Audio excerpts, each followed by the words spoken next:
খুব সকালে মাঠে চলে আসলাম পটল ছিঁড়বে নিয়ে। যত তাড়াতাড়ি সকাল সকাল পটল ছিঁড়া হয়ে যাবো তত তাড়াতাড়ি ভালো। রোদ উঠে গেলে সমস্যা, কালারগুলো খারাপ হয়ে যাওয়ার পরে। তার জন্য আমরা কিন্তু তাড়াতাড়ি করে ছিঁড়তেছি পটল। যত তাড়াতাড়ি ছিঁড়বে তত তাড়াতাড়ি উপকার। ওই তো মা চলে আসে, আরও ভালো হলো, তাড়াতাড়ি আমরা ছিঁড়া পারো। মানে 3 জন ছিলাম, এবার 4 জন হলাম, আরও তাড়াতাড়ি হয়ে যাবে না পটলটা ছিঁড়া। ছোট ব্যাগে তুলে তুলে বড় ব্যাগে ঢালা ঢালা রাখতেছি।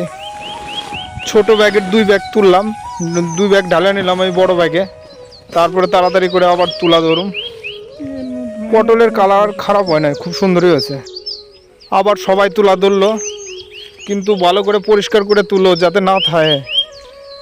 2-একটা থাকলে কিন্তু ঠিক হবো না, অসুবিধা হবো, গাছের ক্ষতি হবো।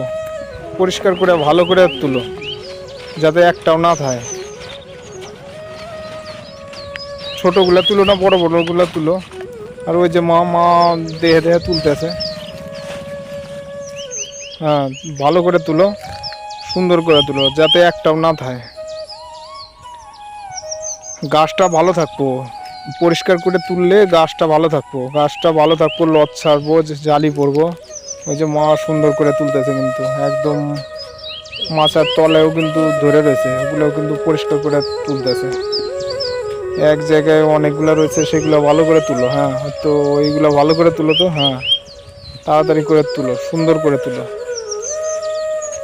দেখো কালার খারাপ না, সুন্দর কালার। পটলের কালারেরই তো দাম। বন্ধুরা, তুলতে প্রায় 1 ঘন্টা লাগিয়ে গেল, 1 ঘন্টা পাক্কা একদম। মোটামুটি 2 ব্যাগ আর 1 বস্তা, চটের 1 বস্তা হইল। তো আর কিছু আছে, মার পাটাটা আছে, মা তুলুক। মা ভালো করে তুলতেছে, অন্তরে এই পাটাটা তুললেই বাস কমপ্লিট হয়ে যাবে না। পটল তোলা কিন্তু শেষ হয়ে গেছে। এবার মালগুলো নিয়ে রাস্তায় নিয়ে যায় একদম গাড়িতে লোড করুম। লোড করেই বাস, কোনো কথা হবো না, বাজারটা ধরুনই লাগবো তাড়াতাড়ি। একদম গাড়িটা স্টার্ট দিই, তারপর চললাম।